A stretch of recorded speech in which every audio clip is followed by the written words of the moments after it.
গত 50 বছরে পৃথিবী যেভাবে উন্নত হয়েছে সেভাবে কিন্তু আমাদের দেশ উন্নত হয়নি, অনেকটাই পিছিয়ে আছে। কিন্তু কেন? যদি কিন্তু কেন এই রিজনটা খুঁজতে যাই তাহলে কয়েকটা রিজন সামনে আসবে এবং আমার মনে হয় ওই জিনিসগুলো যদি বাস্তবায়ন করা হয় তাহলে আমাদের দেশ 1 দশক বা 2 দশক পর অনেকটাই উন্নত হয়ে যাবে। কিন্তু হ্যাঁ, এটা যে করতে হবে তেমন না, এটা আমার সম্পূর্ণ পার্সোনাল ওপিনিয়ন। তো সরকার কী করবে না করবে সে ভালো জানে। তো চলুন এমন এই কয়েকটা বিষয় নিয়ে আজকে কথা বলি, বিস্তারিত অ্যানালাইজ করি। তো আমি আছি ইব্রাহিম, আজকে ভিডিওটা খুব ইন্টারেস্টিং হবে। চলেন মূল ভিডিওতে চলে যাই। আমাদের দেশের সর্বপ্রথম এবং গুরুত্বপূর্ণ বিষয় হলো দুর্নীতি।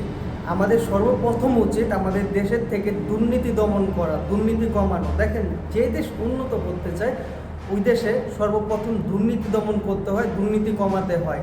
যে দেশে দুর্নীতি না কমে নিয়মিত দুর্নীতি চলে সে দেশ কখনো উন্নত করতে পারে না।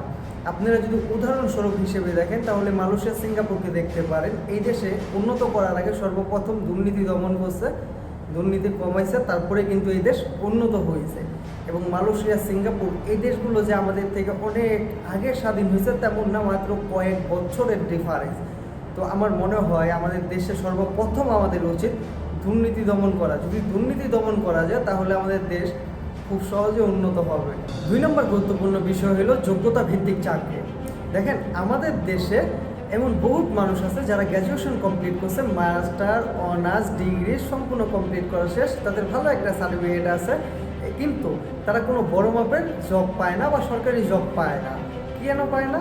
আমাদের দেশে বর্তমানে মামা, খালু, চাচা, ফুপা যাদের আছে তারা কিন্তু সরকারি জব পায়, বড় মাপের জব খুব সহজে পেয়ে যায়। তাদের যদি সার্টিফিকেটও ভালো না হয়, তাদের যদি ডিগ্রিও বেশি না থাকে বা তাদের যদি কোনো স্কিলও না থাকে, তারপরেও তারা জব পেয়ে যায়। এমনটা করা যাবে না। যারা দক্ষ, যাদের যোগ্যতা আছে, যাদের স্কিল আছে, যাদের সার্টিফিকেট ভালো, তাদের জব করার সুযোগ দিতে হবে।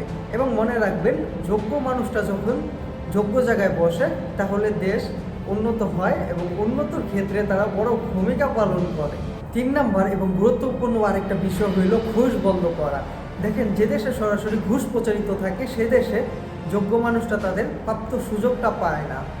আপনাদের আমি একটা হিস্টোরি বলি। 1959 সালে সিঙ্গাপুরে যখন লি কুয়ান ইউ ক্ষমতায় বসে, তারপর থেকে সে কয়েকটা বড় বড় পদক্ষেপ নেয়।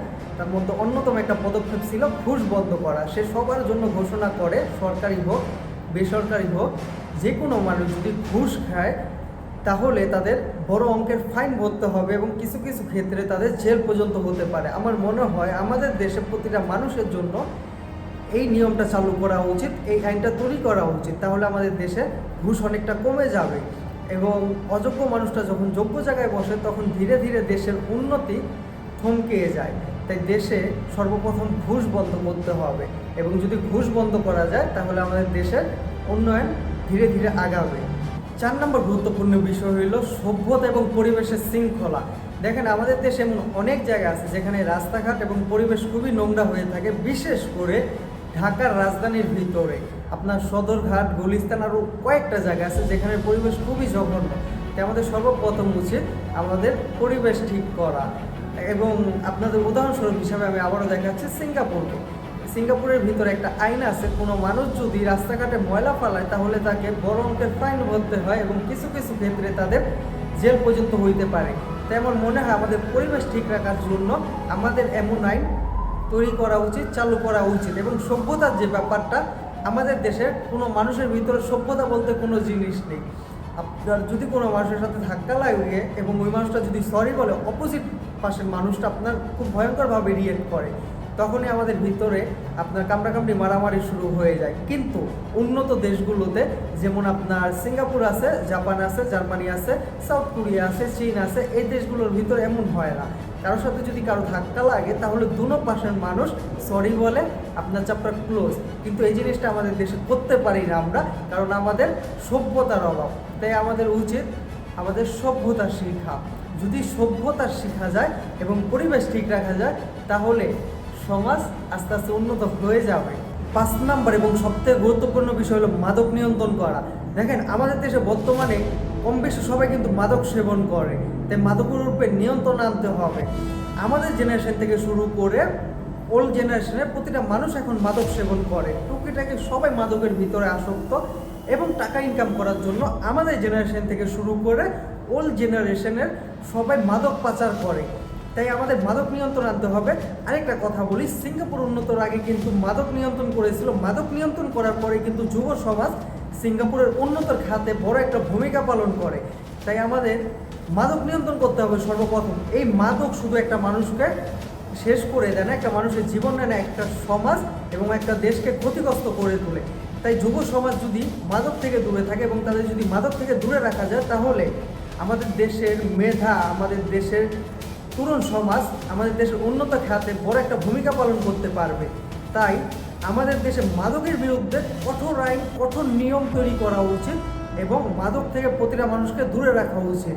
তাহলে দেশের তরুণ সমাজ দেশের উন্নতির খাতে বড় ভূমিকা রাখতে পারবে, দেশ খুব দ্রুত গ্রো করতে পারবে। তাই মাদক নিয়ন্ত্রণ করা খুবই ইম্পর্টেন্ট। 6 নাম্বার এবং আরেকটা গুরুত্বপূর্ণ বিষয় হলো আইন সঠিক জায়গায় ব্যবহার করা। দেখেন, আমাদের দেশে বর্তমানে যদি কারো হাতে ক্ষমতা যায় বা আইন যায়, তাহলে সে নিজেকে রাজা মহারাজা ভাবতে শুরু করে। এমনটা হবে না, আইন সবার জন্য সমান। দেখেন, যার হাতে ক্ষমতা থাকে, আইনের পাওয়ার থাকে, সে চাইলে যে কোনো জিনিস খুব সহজে আদায় করতে পারে, আর সাধারণ মানুষ ওইটার শিকার হয়। এমনটা করা যাবে না, আইন সবার জন্য সমান করতে হবে। এমপি থেকে মন্ত্রী, সাধারণ মানুষ থেকে শুরু করে ধনী, সবার জন্য আইন সমান। একটা আইন একটা দেশের সত্যি, এবং আইন যদি সঠিক জায়গায় ব্যবহার করা হয়, তাহলে ওই দেশের জনগণ নিজেকে নিরাপত্তা ফিল করে এবং ওই দেশ আরও বেশি শক্তিশালী হয়ে যায়। তাই আইন সঠিক জায়গায় ব্যবহার করতে হবে। আইন শুধু কাগজের কলমে আছে এমনটা থাকলে হবে না। আইন যেই জায়গায় ব্যবহার করা উচিত সে জায়গায় ব্যবহার করতে হবে, যেই জায়গায় ব্যবহার করা উচিত না সে জায়গায় ব্যবহার করা যাবে না। এবং প্রতিটা মানুষের জন্য আইন সমান করতে হবে। প্রতিটা মানুষকে আইনের সম্পূর্ণ সুযোগ সুবিধা দিতে হবে। যখন মানুষ দেখবে আইন সবার জন্য সমান, আইনের সামনে এমপি, মন্ত্রী, সাধারণ জনগণ, বড়লোক, ধনী, গরিব সবাই সমান, তখন মানুষের বিশ্বাস তৈরি হবে এবং সমাজে শৃঙ্খলা এবং নয়া বিচার প্রতিষ্ঠিত হবে। তাই আইন সবার জন্য সমান করা উচিত এবং আইন সঠিক জায়গায় প্রয়োগ করা উচিত। 7 নাম্বার এবং গুরুত্বপূর্ণ আরেকটা বিষয় হলো শিক্ষা, প্রযুক্তি এবং শিল্প। এই 3টা জিনিস আমাদের দেশে উন্নত করা উচিত। দেখেন, আমাদের প্রতিটা মানুষের উচিত সঠিক শিক্ষায়, সুশিক্ষায় শিক্ষিত হওয়া, এডুকেশন কমপ্লিট করা, ভালো জব করা। দেশে হোক বা বিদেশে হোক, আমাদের জন্য শিক্ষা জিনিসটা খুব ইম্পর্টেন্ট। যারা শিক্ষিত তাদের ব্যবহার আচরণ, তাদের চলাফেরা, তাদের সমাজের প্রতি জ্ঞান সাধারণ মানুষ থেকে অনেক বেশি থাকে যদি তারা সঠিকভাবে কাজে লাগাইতে পারে। এবং শিল্পে যে ব্যাপারটা, আমাদের দেশে বেকারত্ব কিন্তু মোটামুটি অনেক বেশি, এই জন্য আমাদের দেশে কাজের অভাব। তাই আমাদের দেশের বহুত মানুষ বিদেশে যায়। সো আমাদের দেশে শিল্প কারখানা বাড়ানো উচিত, যাতে আমাদের দেশের মানুষ দেশে থাকতে পারে, দেশের কর্মস্থান গড়ে ওঠে এবং দেশের বেকারত্ব কমে। এবং প্রযুক্তি, এই জিনিসটা আমাদের উন্নত করা উচিত। প্রযুক্তি যদি উন্নত হয়, তাহলে আমাদের দেশ ধীরে ধীরে এগিয়ে যাবে এবং উন্নত হয়ে যাবে। প্রযুক্তি যদি ভালো হয়, টেকনোলজি যদি ভালো হয়, দেশের ভিত্তি যদি কম বেশি সব হয়, তাহলে আমাদের অন্য কোনো দেশের উপরে নির্ভরশীল হইতে হইব না, অন্য কোনো দেশের দিকে তাকিয়ে থাকতে হবে না। তাই আমার মনে হয় এই জিনিসগুলো যদি আমাদের দেশে হয়, এই জিনিস এবং শিল্প, শিক্ষা এবং প্রযুক্তি যদি আমাদের দেশে ভালো হয়, তাহলে আমাদের দেশের অর্থনীতি খুব দ্রুত গ্রো করবে। তাই আমার মনে হয় এই জিনিসগুলোর প্রতি আমাদের ফোকাস রাখা উচিত। 8 নাম্বার এবং আরেকটা গুরুত্বপূর্ণ বিষয় হলো প্রবাসীদের স্কিল শিখে দেশের বাইরে যেতে হবে। বর্তমানে আমাদের দেশের অনেক মানুষ দেশের বাইরে যায় কাজ করার জন্য। যদি 2025-26 সালের হিসাব করি, তাহলে 1,10,00,000 থেকে 1,20,00,000 মানুষ দেশের বাইরে থাকে শুধু কাজ করার জন্য। এবং যদি প্রবাসী দেশের তালিকা হিসাব করি, তাহলে টপ 10-এর ভিতরে বাংলাদেশের নাম আসবে। কিন্তু এই মানুষগুলো কোনো স্কিল শিখে যায় না, কোনো দক্ষ হয়ে যায় না, এই জন্য তাদের স্যালারি অনেক কম হয়। যদি তারা স্কিল শিখে যেত, তাহলে তাদের স্যালারি এখনের তুলনায় আরও কয়েক গুণ বেশি হতো। তাই আমার মনে হয় সরকারিভাবে এটা বাধ্যতামূলক করা উচিত। দেশের বাইরে যে মানুষগুলো যাবে, তাদের বাধ্যতা যে কোনো একটা স্কিল শিখে তারপরে দেশের বাইরে যেতে হবে। তাহলে তাদের স্যালারি অনেকটা বেড়ে যাবে এবং তাদের স্যালারি বাড়লে দেশের রেমিটেন্স আরও আগের থেকে অনেক বেশি আসবে, দেশের উন্নতর খাতে অনেক কাজে লাগবে। এবং শুধু যে দেশের বাইরে যারা যাবে তারা স্কিল শিখবে তেমন না, দেশের ভিতরে যারা থাকবে তাদেরও স্কিল শিখতে হবে বাধ্যতামূলক। মনে রাখবেন, একটা স্কিল যদি আপনি শিখে রাখেন, এখন হোক বা কাল হোক বা পরশু হোক বা ভবিষ্যতে হোক, কোনো না কোনো একদিন আপনার কাজে আসবে।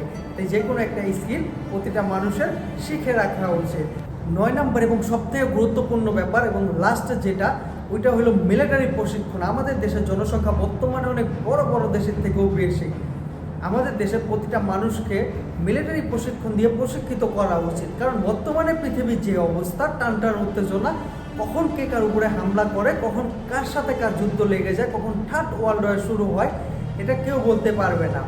তাই আমার মনে হয় সরকারিভাবে 18 থেকে 32 বছর পর্যন্ত যত মানুষ আছে তাদের বেসিক্যালি মিলিটারি প্রশিক্ষণ দেওয়া উচিত। যদি কখনো ভবিষ্যতে দেশে যুদ্ধ লাগে তাহলে জানি তারা দেশকে রক্ষা করতে পারে এবং দেশের সাপোর্ট হয়ে দাঁড়াতে পারে।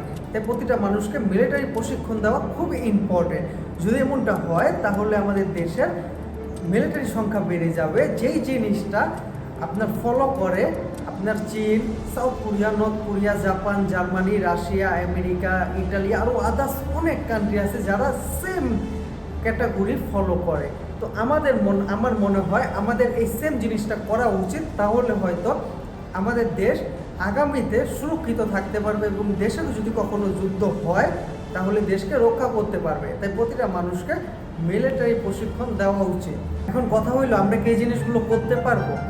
দেখেন, একটা দেশ চাইলে কিন্তু রাতারাতি উন্নত হইতে পারে না। একটা দেশের সঠিক পরিকল্পনা, সঠিক নেতৃত্ব এবং সুশৃঙ্খলা, সভ্যতা, শিক্ষা, দক্ষতা সব কিছু মিলিয়ে কিন্তু একটা দেশ গড়ে ওঠে। এখন আমরা যদি চেষ্টা করি তাহলে 1 দশক বা 2 দশকের মধ্যে আমাদের দেশ আগের থেকে বেটার করতে পারবে ইনশাআল্লাহ। এখন সম্পূর্ণ নিয়ন্ত্রণ হলো দেশের সরকার, সে কী করবে না করবে তার হাতে। কিন্তু যদি ভালো কিছু করতে হয় তাহলে আমার মনে হয় এই জিনিসগুলো ফলো করা উচিত, তাহলে হয়তো দেশের উন্নয়ন আগের থেকে অনেক বৃদ্ধি পাবে। এখন দেখা যাক আমাদের দেশ আগামীতে কী করতে পারে।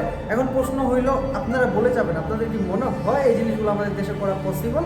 অবশ্যই কমেন্ট করবেন। আর হ্যাঁ, আজকের ভিডিওটা এই পর্যন্ত। আবার দেখা হচ্ছে নতুন কোনো ভিডিওতে, নতুন কোনো হিস্টোরিতে। সে পর্যন্ত ভালো থাকুন, সুস্থ থাকুন। আল্লাহ হাফেজ।